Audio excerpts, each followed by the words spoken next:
वर्ष की भांति इस वर्ष भी पितृपक्ष प्रारंभ हो चुके हैं।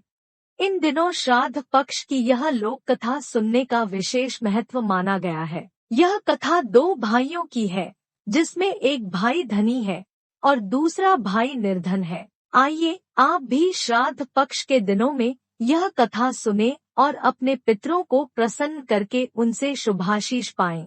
पितृ श्राद्ध पक्ष की लोक कथा के अनुसार जोगे तथा भोगे 2 भाई थे। दोनों अलग अलग रहते थे। जोगे धनी था और भोगे निर्धन। दोनों में परस्पर बड़ा प्रेम था। जोगे की पत्नी को धन का अभिमान था, किंतु भोगे की पत्नी बड़ी सरल हृदय थी।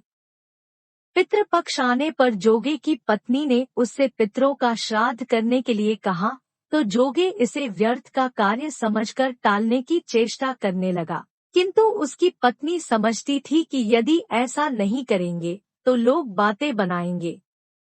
फिर उसे अपने मायके वालों को दावत पर भी तो बुलाना था, जिससे वो अपनी शान दिखा सके।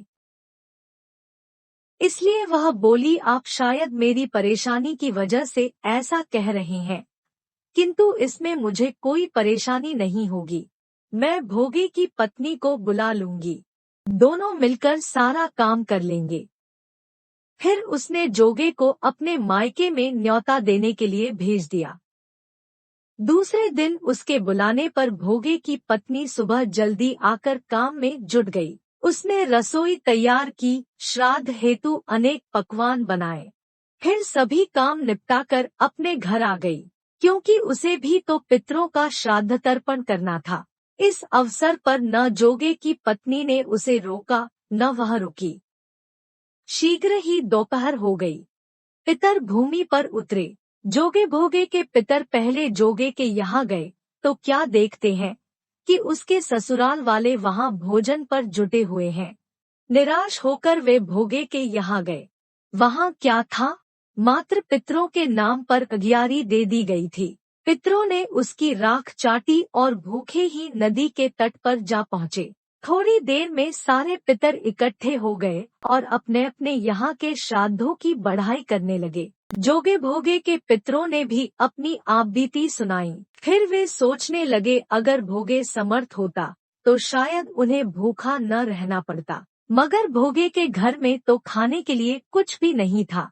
यही सब सोचकर उन्हें भोगे पर दया आ गई। अचानक वे नाच नाच कर गाने लगे, भोगे के घर धन हो जाए, भोगे के घर धन हो जाए।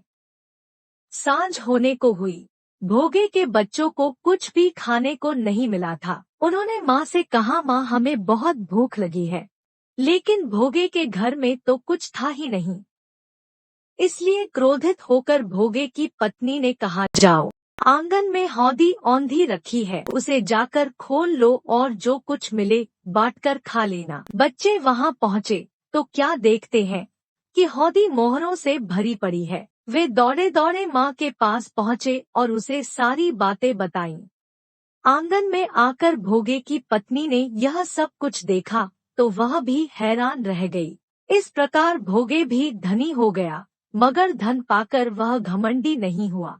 दूसरे साल का पितृपक्ष आया।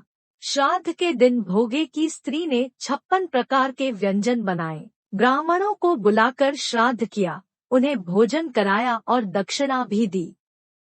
अपने जेठ जेठानी को सोने चांदी के बर्तनों में भोजन कराया। इससे पितर बड़े प्रसन्न तथा तृप्त हुए।